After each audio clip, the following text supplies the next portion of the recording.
ఆగండి ఆగండి ఆగండి తమ్నీల్ చూసి వెళ్ళిపోకండి. సబ్జెక్ట్ ఎంత వాల్యుబుల్లో తెలుసుకొని అది వాల్యుబుల్ కాకపోతే అప్పుడు వెళ్ళిపోండి. మీరు చూసిన తమ్నీల్ ఆ లైన్ ఆర్ట్ అనుకున్నా కానీ పెన్సిల్ స్కెచ్ అనుకున్నా కానీ అది చేయాలనుకున్నప్పుడు ఫస్ట్లో చాలా ఆప్షన్స్ యూజ్ చేయాల్సి వచ్చేది.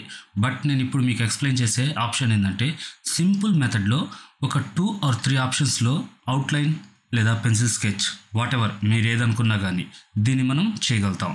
అది ఎలా అనేది ఇప్పుడు తెలుసుకుందాం.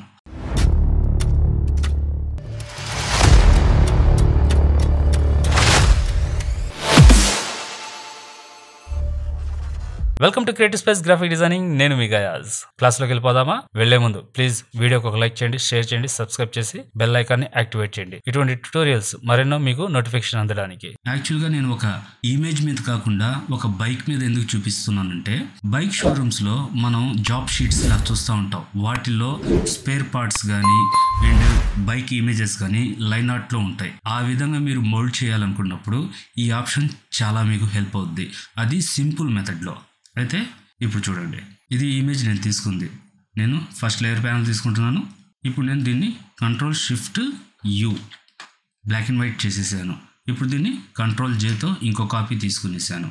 దీన్ని Ctrl+I ఇన్వర్ట్ చేసేసాను.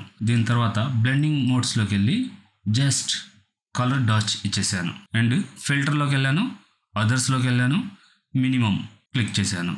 Christmas and new year offer కింద every tool detail explained Photoshop కోర్స్ని 3000 రూపీస్ ఉన్నింది 2500 రూపీస్కి తీసుకొని వచ్చాను. ఈ కోర్స్ బై చేస్తే దాంతోపాటు మీకు ఫోటోషాప్ 2022 వర్షన్ ఫ్రీగా దొరుకుతుంది. సాఫ్ట్వేరే కాకుండా దాంతోపాటు మీకు 10,000+ ఫాంట్స్, షేప్స్, స్టైల్స్, మీకు all gradients and 1000 manipulation backgrounds మీకు ఫ్రీ ఆఫ్ కాస్ట్ కింద దొరుకుతున్నాయి. కోర్స్ని ఎలా బై చేయాలనేది మీకు లింక్ డిస్క్రిప్షన్లో ఇచ్చుంటాను, ఒకసారి చెక్ చేయండి. ఇక్కడ ఏంటంటే ఆల్రెడీ చూసారా, మనకి పాయింట్ ఒకటి ఉండేటప్పటికే మనకి సరిపోయింది. మీరు పెంచుకుంటే చూసారా అవుట్లైన్ ఎలా వస్తుందో మీకు. మీరు 1 పాయింట్ లేదా 1.52 ఈ మధ్యలో డిపెండ్ ఆన్ ఇమేజ్ దాన్ని బట్టి ఉంటుంది. ఈ విధంగా మీరు సింపుల్ మెథడ్లో క్రియేట్ చేసుకోవచ్చు. అండ్ ఇది ఓకే, ఇక్కడతో మనకి అయిపోయింది. అండ్ ఇమేజ్ మీద మనం అప్లై చేద్దాం. దీనికోసం ఒక ఇమేజ్ తీసుకున్నాను. ఇది నేనేనండి, మళ్ళీ ఇంకెవరో అనుకున్నారు. దీన్ని నేను Ctrl+Shift+U అంటే గ్రేసీ స్కేల్ చేసుకునేసాను. Ctrl+J same as it is ఇందాక చేసినట్టు ఇంకో కాపీ తీసుకునేసాను.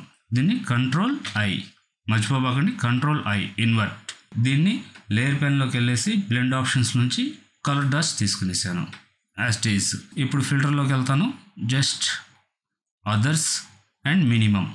చూసారా ఒక పాయింట్లో ఇక్కడ మనకు కావాలనుకున్నప్పుడు దానికి ఒక పాయింట్ పెట్టాను, ఇక్కడ ఒక పాయింట్ పెంచుతున్నాను. చూసారా కొంచెం డిఫరెంట్, మనకు 3 వచ్చిందాడ ఒక తగ్గించాం.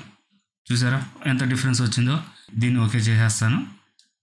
ఓకే, ఈ విధంగా మనం ఇమేజ్నే కాదు ఇప్పుడు మీరు చూస్తున్న స్పేర్ పార్ట్స్ ఏవైనా సరే మనం అవుట్లైన్ కిందకి తీసుకోవచ్చు. దీన్ని పెన్సిల్ స్కెచ్ అన్నా ప్రాబ్లం లేదు, లైన్ ఆర్ట్ అన్నా పర్లేదు. బట్ మన వర్క్ ఎంతవరకు పాసిబుల్ అయ్యిందనేది మాత్రమే ఇంపార్టెంట్. చూసారు కదా, ఈ టెక్నిక్స్ మీ వర్క్కి మీకు హెల్ప్ అవుతాయని చెప్పి ఆశిస్తున్నాను. నెక్స్ట్ ఇంకో ట్యుటోరియల్తో మీ ముందుంటాను. ఐ హోప్ ఈ ట్యుటోరియల్ నచ్చుంటే ప్లీజ్ వీడియోని లైక్ చేయండి, షేర్ చేయండి, సబ్స్క్రైబ్ చేసి బెల్ ఐకాన్ని యాక్టివేట్ చేయండి. ఇటువంటి మరిన్ని ట్యుటోరియల్స్ మీకు నోటిఫికేషన్ అందడానికి. నెక్స్ట్ ఇంకో మంచి ట్యుటోరియల్తో మీ ముందుంటాను. అప్పుడు దాకా బీ క్రియేటివ్. Thank you.